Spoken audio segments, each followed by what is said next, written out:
Nikah itu kayak lagi camping, bro. Apa aja yang lu bawa bisa beda-beda, tapi makin detail lu prepare, makin asik jadinya. Kayak gini, si A bawa alat pancing, si B nggak bawa alat pancing. Dua-duanya camping di pinggir danau yang ikannya banyak banget. Si A bisa lebih chill nikmatin campingnya dengan mancing dan bakar ikan. Jadi kalau ada yang berkomentar, gini bro, tahu nggak sih, dulu pasangan ini start dari nol banget loh pas nikah, tapi sampai sekarang masih awet. Bokap nyokap gue dulu kagak ada cinta-cintaan, tapi lama-lama malah jadi cinta mati. Jadi, nikah tanpa cinta, bisa banget. Halah, yang bilang nggak valid siapa? Gue aja nikah masih ABG, tapi sampai sekarang masih oke-oke aja. Yoi, emang belum siap nikah. Itu bukan berarti langsung gagal. Tapi pas udah nikah, lo harus siap-siap hadepin masalah, dan itu garansi. Oke, gas ke Un. Ini dia kriteria siap nikah versi gue. Siap secara mental. Nah, menurut gue pribadi nih, kenapa banyak yang bilang mending jangan nikah muda banget? Itu karena faktor mental. Para ahli udah riset, katanya masa remaja tuh, yang penuh drama dan labil-labilan, itu kelar di umur 23-27 tahun. Pas udah nyampe umur segitu, secara mental udah lebih mantep. Tandanya gimana? 1. Jagoan masalah. Udah terlatih ngadepin masalah, mulai dari yang sepele ampe yang bikin pusing 7 keliling. Bukan tipe yang cuma bisa galau, curhat di medsos, terus harap orang lain turut pusing. 2. Tanggung jawab. Tingkat dewa. Apapun tantangannya, lu siap dan bertanggung jawab. Kerjaan berat atau tugas yang bikin stres, lu hadapi dengan kepala tegak. 3. Siap mencintai beneran. Nikah itu lebih dari sekadar suka. Ini soal cinta yang tunjukin lewat kepedulian yang tulus. Gak peduli hari apa, lagi seneng atau bete, kaya atau miskin, lu tetap peduli tanpa ngarep balasan. 4. Master kompromi. Siap untuk kompromi dengan segala situasi. Bisa jadi soal duit yang pas-pasan, bentuk badan yang berubah, atau mertua yang cuek. Kompromi itu kunci. 5. Tim kerja. Pernikahan itu kerja sama. Duit, urusan rumah, anak, semuanya butuh tangan 2 orang. Kalau penghasilan tipis, cari solusi bareng. Anak rewel, gantian urus. Intinya, satu tim. 6. Ego. Simpen di kantong aja. Ego sering jadi biang kerok pertengkaran. Entah itu istri yang merasa harus selalu dimengerti atau suami yang pengen dihormati tapi lupa hormati balik.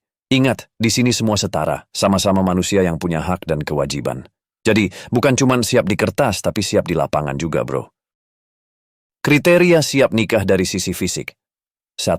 Siap buat baby factory. Kalau lu berencana langsung punya anak pas nikah, pastiin fisik juga udah ready.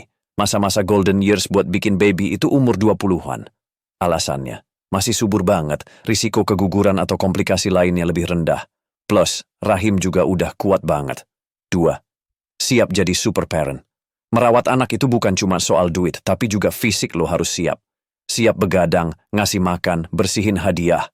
Dari si kecil dan segala macam maraton tanpa henti. 3. Siap untuk hustle hard.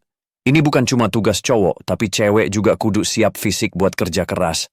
Apalagi kalau ternyata duit yang suami bawa pulang belum cukup. Siap-siap aja ya buat hustle ekstra. Intinya, kesiapan fisik itu penting banget, nggak cuma buat yang mau nikah, tapi juga buat yang udah mikirin langkah selanjutnya, kayak punya anak dan ngadepin semua tantangan yang datang bersamaan dengan itu. Kriteria siap nikah dari sisi pengetahuan. 1. Ngerti etika kompromi. Kompromi itu seni, bro sis. Lo harus tahu mana yang bisa diiyain, mana yang harusnya di-no-in. Misal, ada masalah kayak gini. Suami gue udah selingkuh beberapa kali dan kadang kasar. Tapi abis itu janji gak akan ulangi lagi. Gue harus gimana? Istri gue terus minta duit buat orang tuanya sampai kebutuhan kita aja jadi kurang.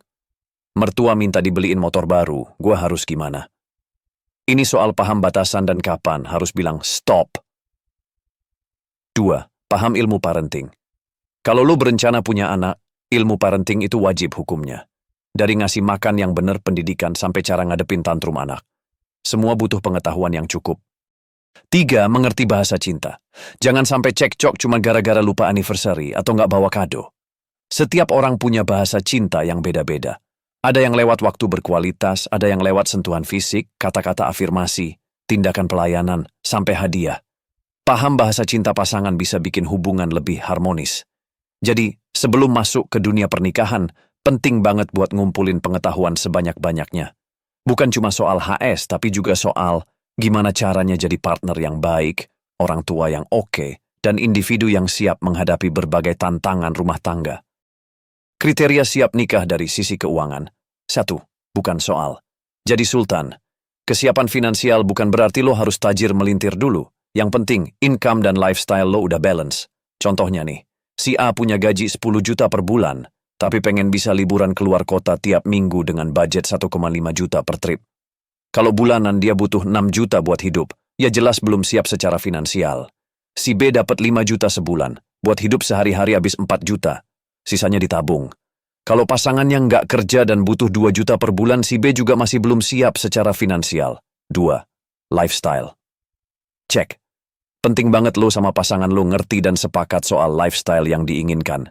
Ingat, banyak yang bilang nikah itu bawa rejeki, tapi nyatanya banyak pernikahan kandas di tengah jalan karena masalah duit. 3. Resepsi, hitung-hitungannya. Harus jelas. Kalau lo dan pasangan plus kedua keluarga oke tanpa resepsi, berarti masalah selesai. Tapi, kalau mau pesta kawinan ala-ala sultan tapi dompet cekak, terus hutang sana-sini, itu juga bukan berarti siap. Pokoknya, sebelum melangkah ke jenjang pernikahan, lo harus punya financial planning yang matang. Mulai dari budget harian, tabungan, sampai dana darurat. Jangan sampai, gara-gara masalah finansial, kapal pernikahan yang seharusnya berlayar mulus, malah kandas di tengah samudra.